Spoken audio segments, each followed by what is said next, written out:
सावधान।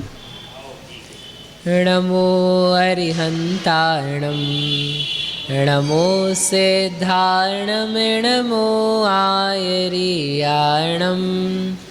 नमो उवज्झायाणं नमो लोये सौवसाहुणं गुणानां विसरं वक्ष्ये स्वभावानां तथैव च पर्यायाणां विशेषेण नत्वा वीरं जिनेश्वरम्। ये मांगलिक ग्रंथ श्री आलाप पद्धति है। इसके रचयिता आचार्य भगवान श्री देवसेन स्वामी हैं। इसमें तीसरा अधिकार है पर्याय अधिकार। उसमें पुद्गलों की स्वभाव, द्रव्य और गुण व्यंजन पर्याय के बारे में चर्चा चल रही है। गुण अर्थ पर्याय पूरी हो गई। अब व्यंजन पर्याय थी तो वहाँ 4 जीव की बताई। क्रमशः 4 सूत्र थे, 19, 20, 21, 22। पहले विभाव बताई, फिर स्वभाव बताई, फिर ऐसे ही 4 सूत्र हैं। तो ये मैंने ब्रैकेट में नंबर लिखे याद रखने के लिए, 23, 24, 25 और 26। ऐसा करके 4 और 4 8 सूत्र तो इसी के हैं, है ना। आज आपको याद करके आए होंगे, वो बताना है। बोलो, इनको दे दो। अर्थ पर्याय के सूत्र बोलने हैं। प्रीति दी को दे दो।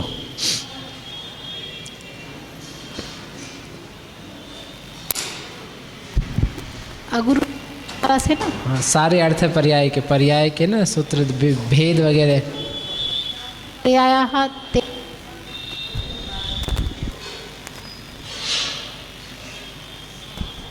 ते पर्यायः ते द्वेधा स्वभाव विभाव पर्याय भेदात् विकाराः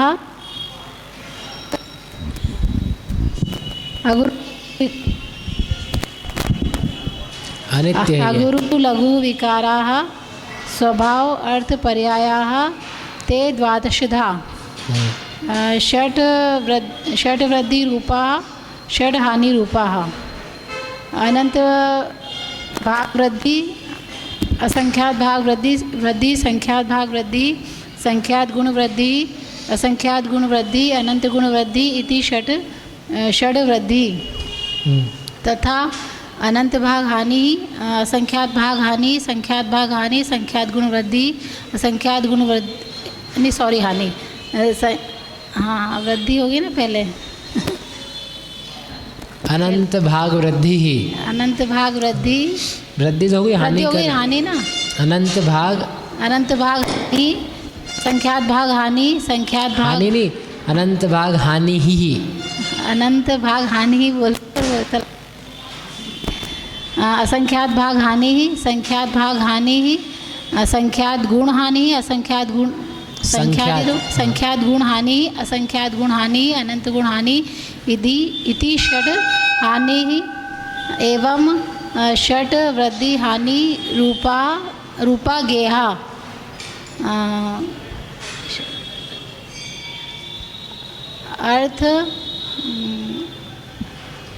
अर्थ विभाव अर्थ पर्यायः चतुर्विधा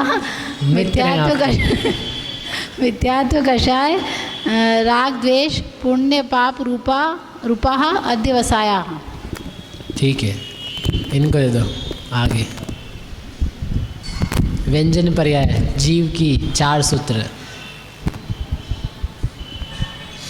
विभाव व्यंजन पर्याय ते द्विधा नहीं, ये सूत्र नहीं है पर एक अलग से दिया था। फिर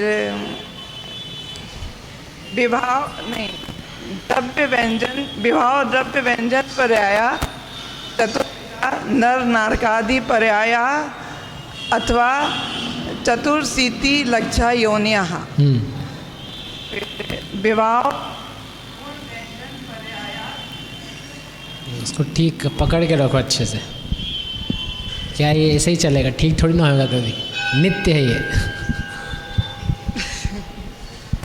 विभाव गुण व्यंजन पर्याय मत्याद्या। फिर दो ही तो हैं। 2 हुए ना, अभी तो हमने बताया कितने सूत्र हैं? 4। हाँ, फिर स्वभाव द्रव्य व्यंजन पर्याय शतम शरीरात किंचित न्यून सिद्ध पर्याय। फिर स्वभाव गुण व्यंजन पर्याय अनंत चतुष्टय रूपा जीवस्य। ठीक है, पीछे दे दो। आपको बताने हैं लक्षणानि कानि। लक्षणानि कानि अस्तित्वं नहीं सॉरी हाँ लक्षणानि कानि अस्तित्वं वस्तुत्वं अस्तित्वं वस्तुत्वं द्रव्यत्वं प्रमेयत्वं प्रदेशत्वं अगुरुलघुत्वं 6 हो गए। उसके बाद में चेतनत्वं अचेतनत्वं मूर्तत्वं अमूर्तत्वं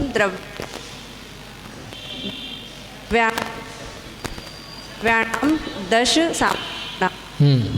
ठीक है, अब आपको ये आगे का सूत्र, इसके आगे हाँ।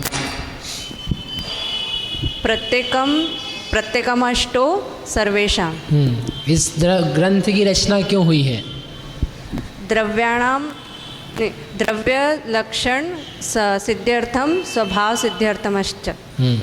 और किस ग्रंथ के ऊपर रचना हुई है? आलाप पद्धति वचन रचना अनुक्रमेण नए चक्रस्योपरि उच्यते।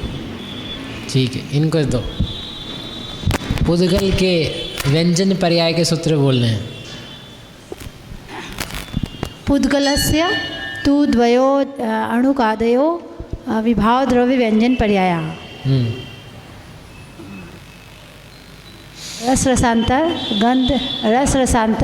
गंध गंधांतरादि पर्याया विभाव गुण व्यंजन पर्याया। पर्याय नहीं, बस एक ही काफ़ी है। हाँ, रस रसांतर गंध गंधांतर आदि विभाव, क्योंकि पर्याय तो आगे बोला, एक ही बार बोलना है, बार बार नहीं हो। आगे अविभागी पुद्गल परमाणु स्वभाव द्रव्य व्यंजन पर्याया। हाँ, और आगे उसके आगे का आगे नहीं पढ़ा है। ठीक है, पीछे दे दो बहन जी को।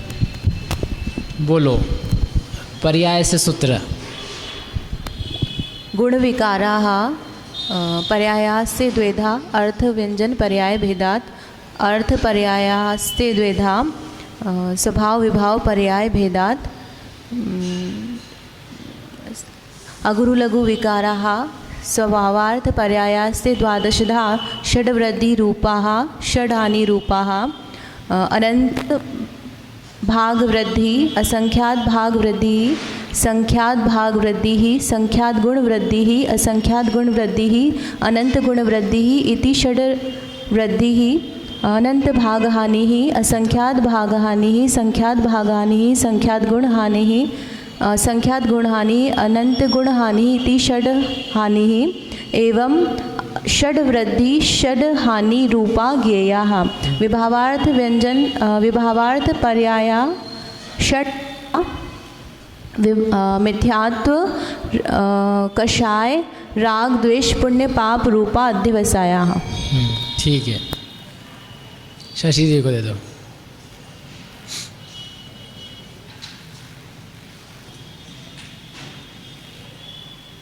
व्यंजन पर्याय 4 जीव की।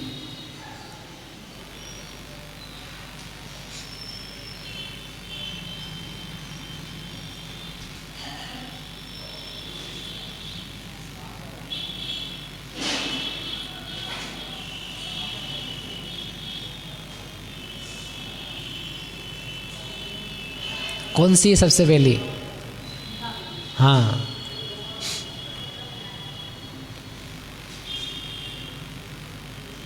द्रव्य की गुण। हाँ, तो हो तो गई, फिर वहीं से चालू होगी। स्वभाव द्रव्य व्यंजन पर्याय द्रव्य पर्याय नर नारकादि अथवा चतुर्लक्ष चतुर्शीति लक्ष्य योनय। क्या है ये? स्वभाव की विभाव। विभाव आपने कौन सी बोली?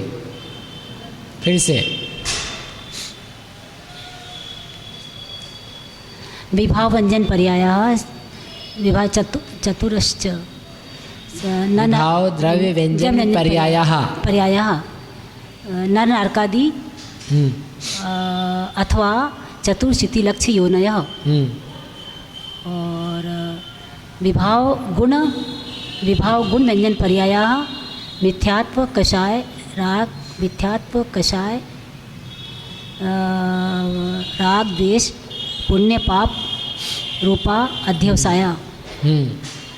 आगे और स्वभाव व्यंजन पर्यायः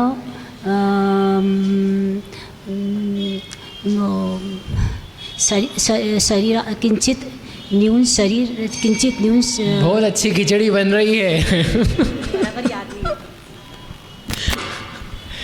इधर का उधर हो गया सब, है ना? ठीक है, इनको दो। खिचड़ी नहीं बनानी है, दाल अलग बनानी है और चावल अलग बनाने हैं। हाँ, घर पे, यहाँ तो अपन खाएंगे बस। बोलो, क्या बोलेंगे आप? पहला अधिकार। हाँ ठीक।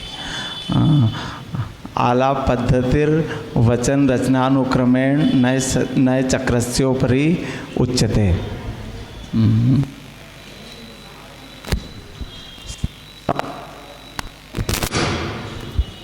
सा च किमर्थम द्रव्य लक्षण सिद्ध्यर्थम स्वभाव सिद्ध्यर्थम च द्रव्याणि कानि जीव पुद्गल धर्माकाश काल द्रव्याणि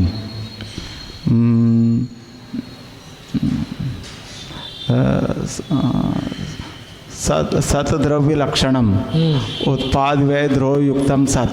ठीक है, इनको दे दो संजय भैया।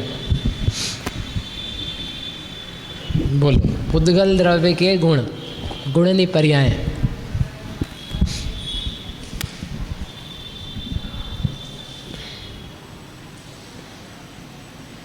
पुद्गलस्य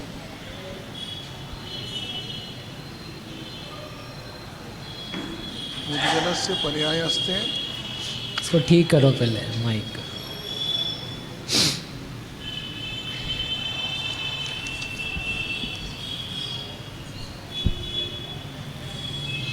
पुद्गलस्य पर्याय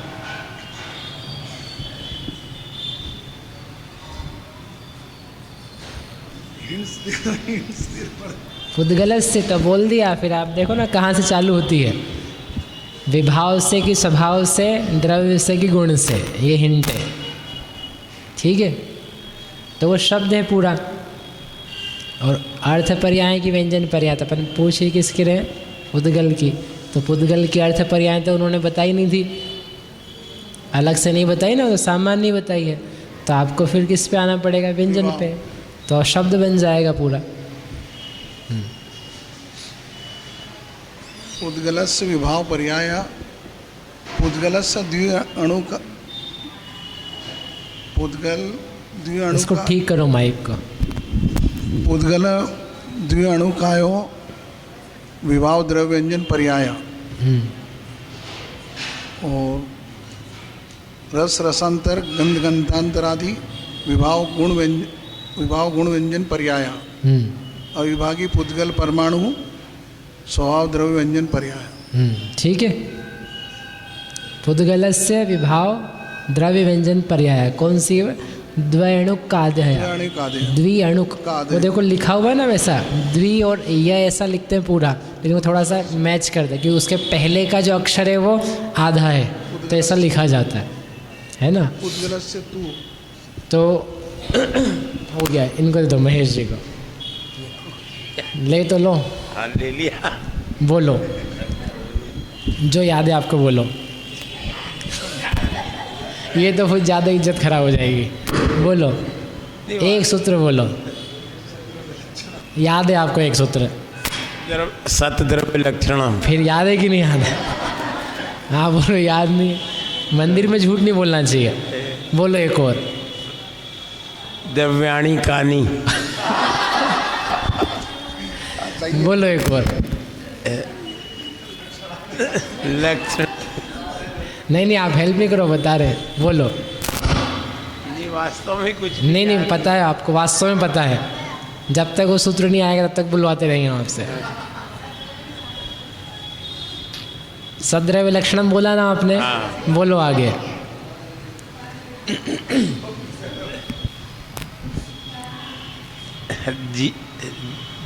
जीव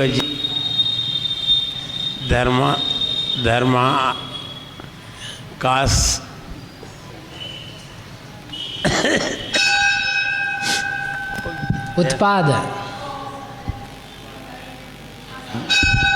उत्पाद वे द्रव्य लक्षणम, ऐसा कुछ है क्या? उत्पाद वे ध्रुवयुक्तम सद्रव्य लक्षणम, ऐसे सब करे थे अपन ने। अब थोड़ा सा अपन पढ़ते हैं, फिर बाकी का आपका बचा हुआ है वो लिख के लाया, आपसे लिख के लाने के लिए बोला था। हैं, इनको दे दो माइक।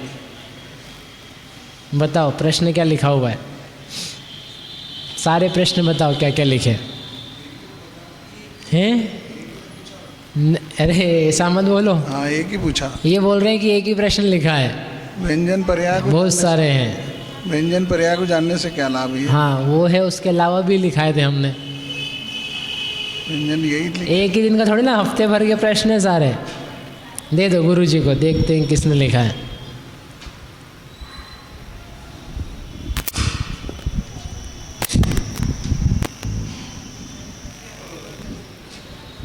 ये तो 15 दिन पहले के लिखे हुए प्रश्न। हाँ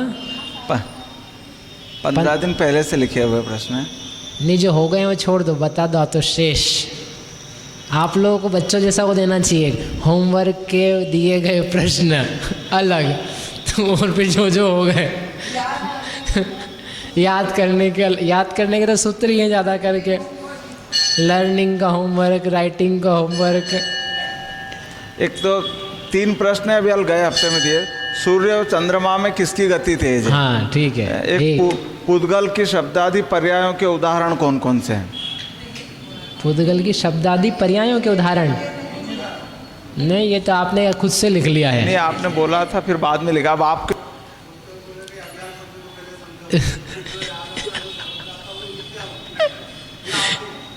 अच्छा फिर उसके मेरे को लगा कि ये काम मेरी गलती बताने का एक के पास ही अच्छा आपने बता दिया। फिर व्यंजन पर्याय के जानने से हमें क्या लाभ है? 2 है?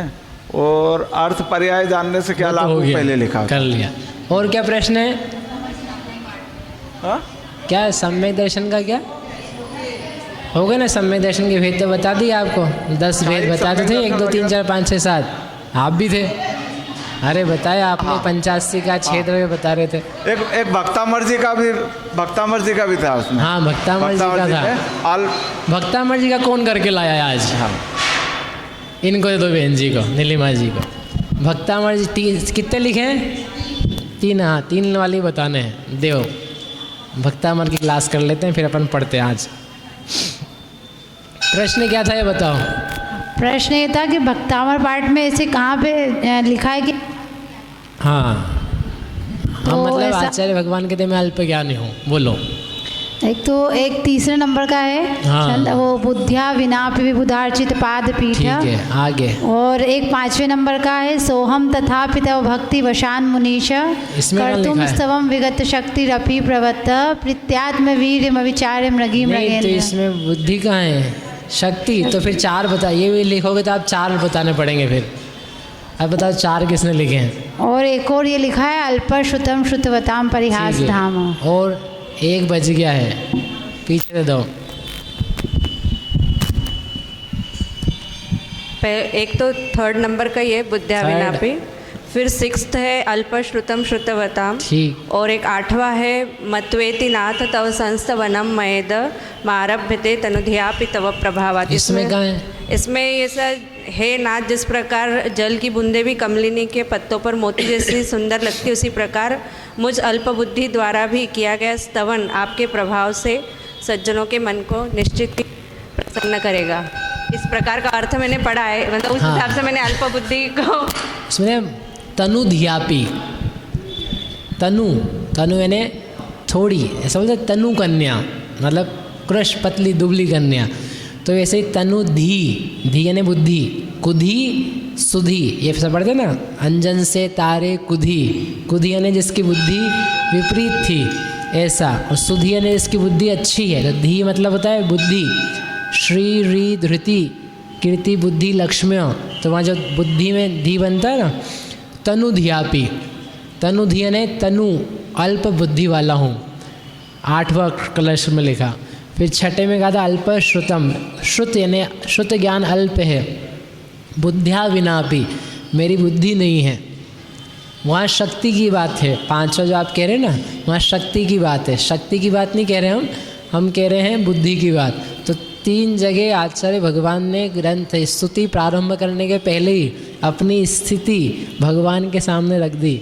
हम बहुत अल्प ज्ञानी हैं और अपन कैसे हैं, पूर्ण ज्ञानी, महाज्ञानी।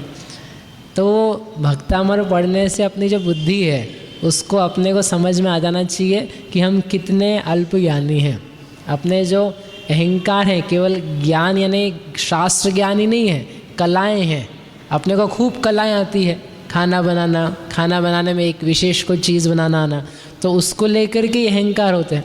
बोलना, गाना, आवाज़ अच्छी हो जाना, लोगों को प्रसन्न कर देना, खुश करना, ऐसे करके बहुत सारी कलाएं हैं। उन कलाओं में अपने को कोई थोड़ी बहुत विशेषता चतुरता हो तो लेकर के अपने को क्या होता है, अहंकार होता है।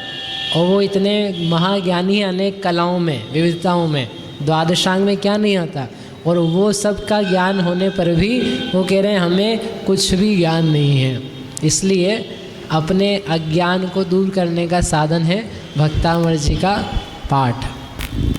ठीक है, चलो अब थोड़ा पढ़ते हैं बाकी के प्रश्न। अभी एक प्रश्न और बाकी है, ये खाना खाना किसकी पर्याय है, लिख लेना आप। भोजन करना किसकी पर्याय है ये ढूंढ के लाना है, कल करेंगे उससे। अब अपन आगे पढ़ते हैं, पेज नंबर 61 है। देखो परमाणु की बात चल रही थी। अविभागी पुद्गल परमाणु स्वभाव द्रव्य व्यंजन पर्याय। जो अविभागी पुद्गल का परमाणु है वह पुद्गल की स्वभाव द्रव्य व्यंजन पर्याय है, क्योंकि वह चिरकाल तक अवस्थाई रहता है। इस प्रकार से वो निकलता है। पेज नंबर 61 पे अर्थ हम पर पढ़ रहे थे। भेदादणु, इस सूत्र द्वारा यह बतलाया है कि परमाणु स्कंध के भेद से उत्पन्न होता है। अतः अनादिकाल से अब तक परमाणु की अवस्था में ही रहने वाला कोई भी परमाणु नहीं है। ये कल नीचे ग्रंथ से दिया है, न च अनादि परमाणु नाम कश्चिद अस्ति, यानी सब परमाणु जो हैं वे इधर उधर स्कंद रूप में होते हैं। स्कंद से पुनः परमाणु बनते हैं, फिर परमाणु से स्कंद, ऐसा उनका परिवर्तन चलता रहता है। जो 23 प्रकार की वर्गणाएं बताई थी उनमें वो सब 23 में से सबसे ज़्यादा संख्या यदि किसी की है तो वह है परमाणुओं की। जो परमाणु है ना, वो परमाणु की संख्या इस विश्व में पुद्गलों में सबसे ज़्यादा है। फिर उसके बाद में द्विअणुक जो स्कंद होता है उसकी संख्या कम है। फिर त्रिअणुक यानी 3 परमाणुओं का स्कंद, उसकी संख्या कम है। ऐसे उत्तरोत्तर आगे आगे जाते हैं तो उनकी संख्याएं कम कम होती जाती है। इस प्रकार का व्याख्यान वर्गणा नाम के खंड में दिया हुआ है। गोमठ सार में भी दिया है, सम्यक्त मार्गणा में आप पढ़ सकते हैं।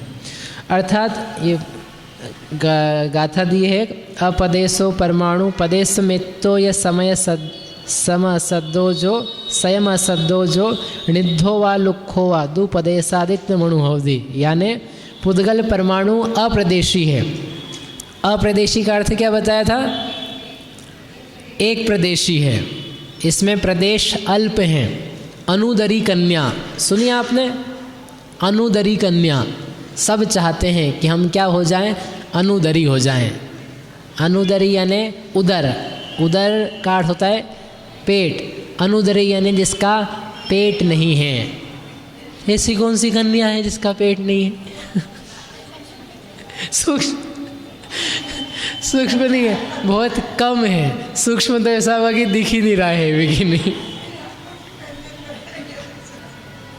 व्यंजन पर्याय तो है उसकी, लेकिन वो क्या है, इतना कृश है, इतना कम है, दुबली है, तो उसको बोलते हैं अनुदरी कन्या, अर्थात उदर नहीं है, ऐसा नहीं है। आजकल के तो विज्ञान वाले बिना उदर की भी कन्या बना देते हैं। उदर मतलब वो कहते हैं पेट यानी क्या है, गर्भाशय, तो गर्भाशय निकाल दिया तो बिना उदर की कन्या हो गई। अंग जो है ना शरीर में जो जैसे जितने हैं वो सब कुछ काम के हैं। ये शरीर बना है ना, तो इसमें जो जो इसके पार्ट्स हैं वो कुछ ना कुछ उपयोगी हैं, भले वो टॉन्सिल हो चाहे अपेंडिक्स हो भले, चाहे गर्भाशय हो चाहे गॉल ब्लैडर हो, तो वो क्या है कुछ काम नहीं आता, ऐसा करके बोले निकाल दो, कुछ काम की चीज़ें नहीं है। जैसे पदार्थ में जो कोई गुणधर्म है उसके स्वभाव के लिए है, वैसे शरीर भी है, तो उसमें जो कुछ रचना है ये कोई भगवान ने नहीं बनाया है, ये स्वतः बनता है। और इस प्रकार के कर्म हैं, तो कर्म ने बनाया ना उसको, तो उसकी कोई पर्पज़ है, कोई यूटिलिटी है। ठीक है, ऐसे ही बता क्या रहा था मैं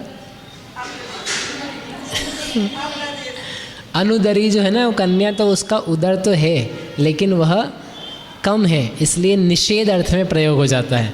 तो वैसे ही यहाँ पर अप्रदेशी, तो परमाणु है उसका प्रदेश तो है, कैसे पता चलेगा प्रदेश है?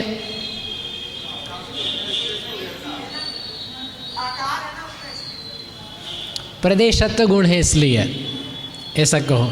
प्रदेशत्व गुण पढ़ा ना, देखो अभी आप पढ़ चुके हो पीछे की बातें, तो जहाँ पर जो सेट हो, जहाँ पर जो बात लगे वो आपको बोलनी चाहिए, तो वो तर्क बनेगा उसका। और आप जो बोल रहे हो आकार है या अवगाहना घेरता है वो गलत नहीं है, हाँ, तो वो आपको फिर लगाना आएगा कहाँ पर कौन सा सूत्र लगाना है। जैसे आपसे मूल तत्व का पूछा था ना कुछ दिन पहले, तो ऐसा करके वो अप्रदेशी कहलाता है। ये सब जगह समझ लेना, बार बार अपन जब भी आएंगे ना, अप्रदेशी, अनिंद्रिय, नो इंद्रिय, नो कषाय, ये जो शब्द आते हैं तो उन सब जगह ईशत अर्थ में, किंचित अर्थ में अ का प्रयोग होता है। एक तो होता है अभाव के अर्थ में, जैसे हमने बोला अक्षर, तो अक्षर का अर्थ क्या है? जिसका क्षण ना हो, जो नष्ट ना हो, उससे कहते हैं अक्षर। वहाँ पर ऐसा नहीं जो थोड़ा अक्षर जाए, वहाँ थोड़ा अर्थ नहीं है, वहाँ तो पूरा ही अर्थ है। लेकिन यहाँ पर जब हम कहते हैं अप्रदेशी, तो उसका अर्थ थोड़ा है, जिसमें प्रदेश थोड़े हैं। थोड़े का अर्थ भी यहाँ पर एक प्रदेशी, एक प्रदेश मात्र है। स्वयं कैसा है? अशब्द है, उसमें खुद में शब्द नहीं है, शब्द नाम का गुण भी नहीं है, लेकिन स्कंध होता है और स्कंधों का टकराना होता है, तो क्या होती है? आवाज़ होती है। परमाणु से टकराए तो भी आवाज़ नहीं होती है, स्कंधों के टकराने पर ही आवाज़ होती है। जो भी आवाज़ें उत्पन्न हो रही है, भले मुख से होवे, चाहे माइक से होवे, टैप रिकॉर्डर से होवे, हॉर्न से होवे, मिक्सर से हो, पंखे से हो, अथवा हवा की आवाज़ आए, वो जो कुछ है वो सब कहाँ से है? स्कंधों के टकराने से। हवा की आवाज़ सुनी आपने कभी? सुनी? बढ़िया, महेश जी को दे दो। आपको ही बताना है, हवा की आवाज़ होती है, आपने बोला है ना, ठीक है। और जो हवा है वो एक इंद्रिय है, हाँ, एक इंद्रिय है, और दो इंद्रिय से आवाज़ चालू होती है। दो इंद्रिय के पहले रसना इंद्रिय नहीं है, तो फिर हवा से आवाज़ कैसे आई? हवा के चलने से जो स्कंद या जो भी पत्ते वत्ते जो टकराते हैं वो आवाज़ है वास्तव। और पत्ते नहीं हो जहाँ पे, तो जो कुछ ना कुछ तो ऐसी चीज़ें रहती है ना स्कंद रूप में जो टकराती ही होंगी उसी की आवाज़ आती है। हवा भी जब तेज चलती है तो उसकी आवाज़ आ जाती है। तो वही तो हम बोल रहे, वायु का एक जीव का तो मुंह है नहीं, जबान है नहीं कि वो कुछ चलाए।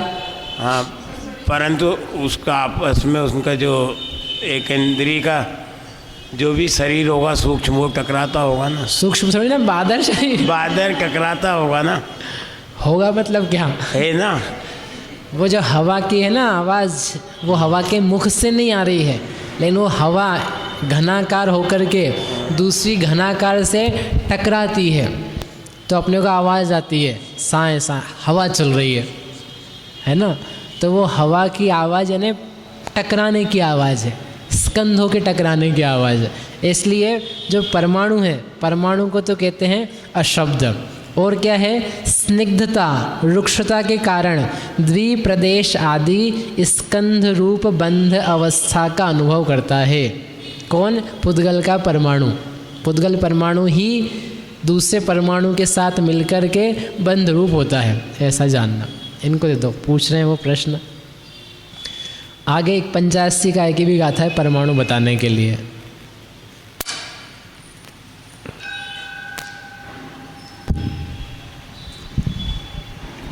ये इसमें लिखा है, अनादिकाल से अब तक परमाणु की अवस्था में रहने वाला कोई भी परमाणु नहीं है।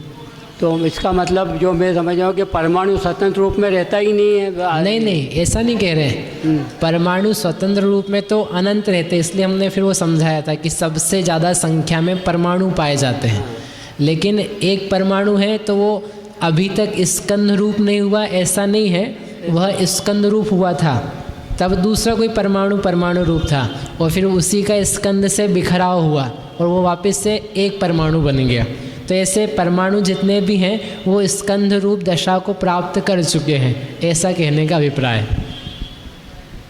ठीक है, परमाणु रूप में ही बहुत टाइम रहता है, अनंत काल रहना उसको तो भी चलता है उसको, लेकिन वो दूसरे में जुड़ता भी है, योग्य दशा द्रव्य क्षेत्र काल भाव पा करके।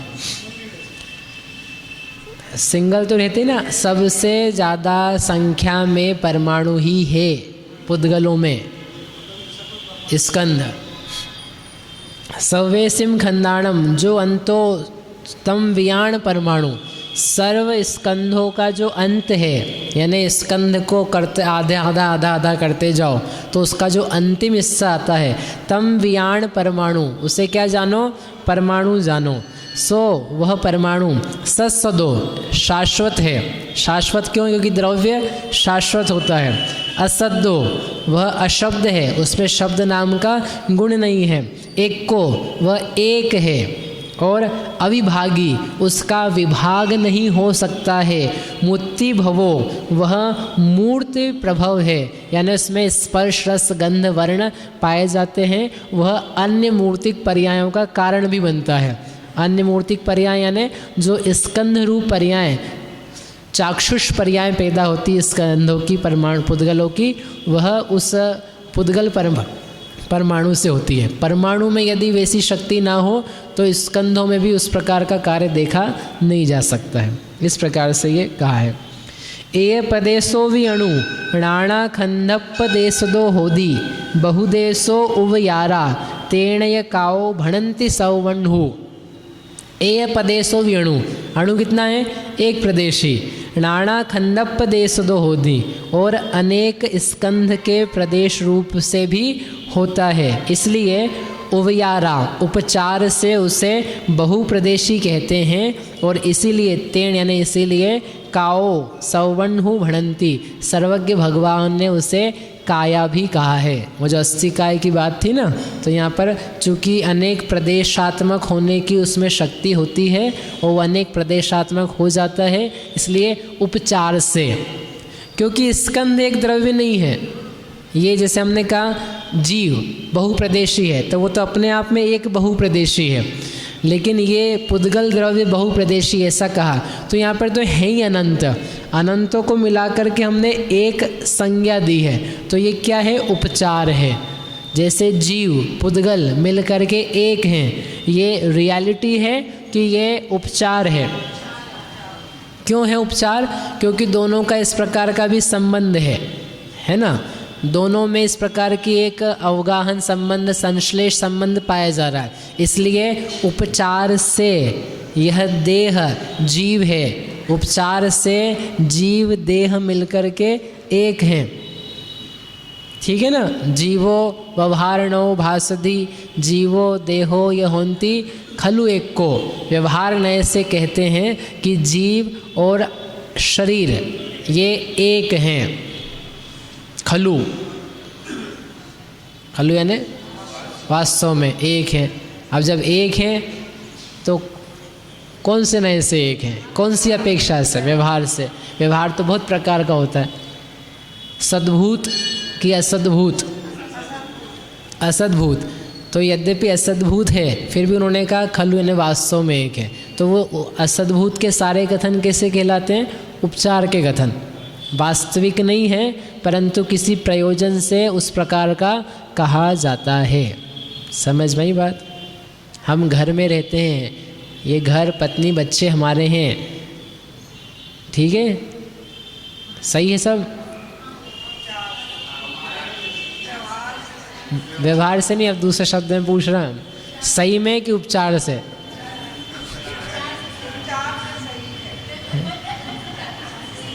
हमारे बच्चों से हमें दुख होता है, तृप्ति भावी, हमारे बच्चों से हमको दुख होता है, सही में कि उपचार से?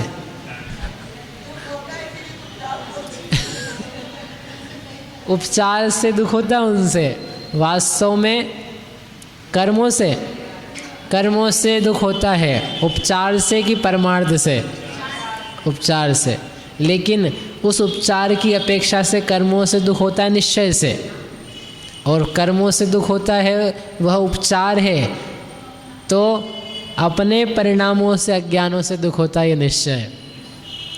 और दुख होना उपचार है, आत्मा तो सुख स्वभावी है, निर्विकार है, ये निश्चय।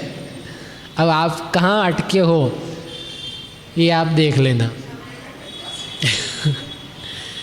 अपन बाहर यदि अटके, और देखो उपचार को उपचार मानने में तो भलाई है, मतलब आप सम्यक ज्ञानी हो।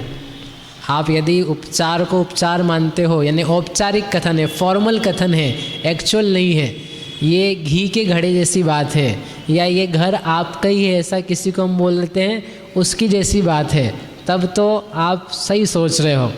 लेकिन आप सोच रहे नहीं, मेरे पत्नी बच्चे ने ही मुझे बहुत परेशान कर रखा है, क्या बताएं आपको? मत बताओ, हम नहीं सुनना चाहते।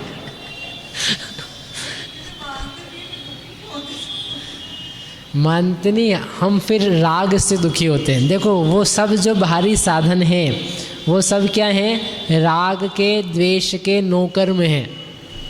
तो नौकर्मों को देख देख करके राग द्वेष बढ़ेंगे। नहीं, यदि ऐसा होता तो नौकर्मों का त्याग क्यों किया जाता? मुनि महाराज को वैराग्य आया, मतलब गृहस्थ को वैराग्य आया, तो वैराग्य होकर के घर में रह जा भैया। नहीं, घर में रहेंगे तो ये नौकर्म हमको मिलेंगे, ऐसे तो हमारा वैराग्य भी नष्ट होगा और राग द्वेष सहज रूप में पैदा हो जाएंगे। ये नहीं कराएंगे, मेरे को ज्ञान भी है लेकिन वो हो ही जाएंगे। इसलिए वस्त्र जैसी चीज़ तक का त्याग कर दिया जाता है कि राग का नौकर्म है। वस्त्र का धागा नहीं, फिर जिसने तन पर धारा है। एक धागा तक भी परिग्रह अपने पास में नहीं रखते। क्यों नहीं रखते? क्या बिगड़ जाएगा? आप तो इतने वीतरागी रख लो महाराज, हम तो रागी द्वेषी हैं, हम करोड़ रखेंगे तो राग द्वेष होगा, आप रख लो तो उनको तो नहीं होगा। अरे वहाँ हो जाएगा, इसलिए छोड़ो इसको, हमको नहीं चाहिए, हम नहीं रख सकते, आप जानो। ऐसे ठीक है। तो ये उपचार शब्द आया था तो उससे बताया, जो दो मिलकर के एक आप कहते हो एक है, वो उपचार है। इसलिए अनंत मिलकर के एक है स्कंद, वो उपचार है। वहाँ पर वास्तव में अभी भी परमाणु परमाणु ही है। इसलिए उपचार से पुद्गल द्रव्य अस्थिकाय होता है, परमार्थ से वह अनस्थिकाय ही है, अस्थि मात्र है, काय नहीं है। ऐसा।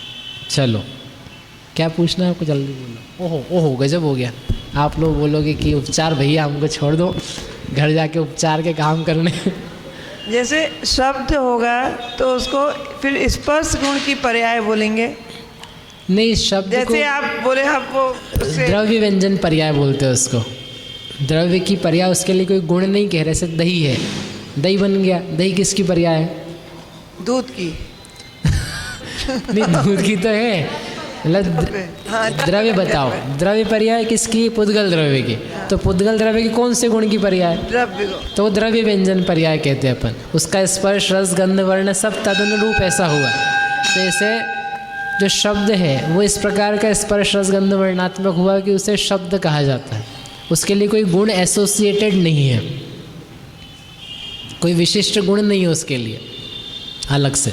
क्योंकि गुण होगा तो फिर हम परमाणु में मानेंगे उसको। और वो आचार्य कब से यही सिद्ध कर रहे हैं अनेक गाथाओं से कि वो पुद्गल द्रव्य में परमाणु में अशब्दता है, वह शब्द गुण को नहीं धारण करता है, और शब्द पर्याय है, गुण नहीं है। तो जो गुण नहीं है फिर उसका पर्याय कैसे बन गई? तो वही तो हम पूछ रहे कि दूध दही कैसे बना दिया आपने? पुद्गल द्रव्य का दूध दही तो कौन से? उसमें स्पर्श रस गंध वर्ण गुण तो है ना, वो बदले ना। वो तो स्कंध में भी है, वो हम मान रहे ना, वो उसका सामूहिक जो एक भाव है, उस भाव को लेकर के शब्द बने हैं। जो शब्द भाषा है वह स्पर्श रस गंध वर्ण से शून्य थोड़ी ना कह रहे हैं, शब्द नाम के गुण का मना कर रहे हैं। बाकी सब गुणों के निमित्त से उसमें एक जो अखंडता बनती तो वैसी बन रही है। तो उसको उपचार से कहना चाहिए पुद्गल का, फिर उसका नहीं, दूध दही जो है वो उपचार थोड़ी ना है, वो तो वास्तव में स्कंध की पर्याय है। पर उसमें तो स्पर्श रस गंध वर्ण सब है ना। तो शब्द में भी है, शब्द जो है वो ऐसा नहीं कि दो पुद्गल टकराए तो कोई एक सातवां प्रकार का द्रव्य पैदा हुआ। वो जो शब्द टकरा करके आवाज़ हुई है, स्कंद टकरा के, वो पुद्गल ही है, वो पुद्गल ही है, पुद्गल का स्कंद, साउंड वेव्स।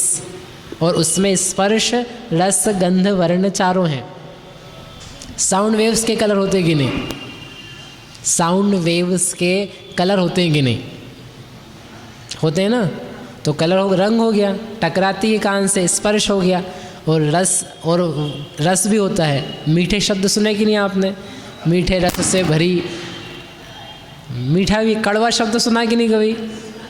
सुनते ही हैं, कड़वा, मीठा, खट्टा, तो ये शब्द हैं, तो उनका रस भी है।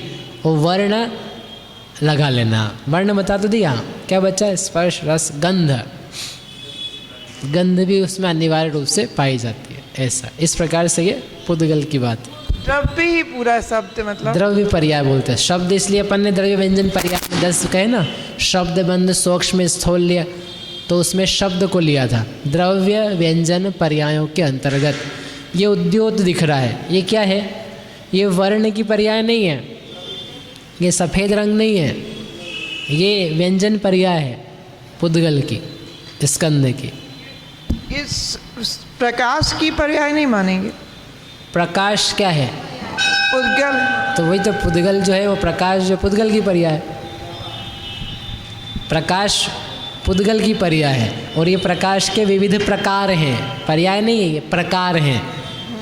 ट्यूबलाइट का प्रकाश, धूप का प्रकाश, दीपक का प्रकाश, ये सब।